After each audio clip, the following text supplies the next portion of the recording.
चला नमस्कार विद्यार्थी मित्रो. या आकृतीत आपल्याला त्रिकोण मोजायचे.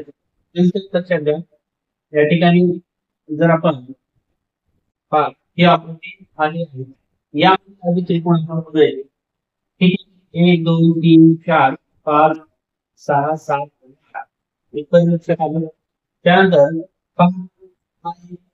9 परत हा 10 होईल, हा 11 होईल, परत हा त्रिकोण होईल 12 लक्षात आलं तुम्हाला.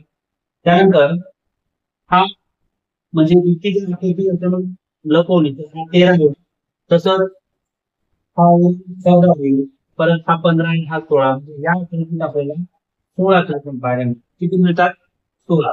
तर पहा, ही जी आकृती आहे 2 म्हणजे 16 किती आलं?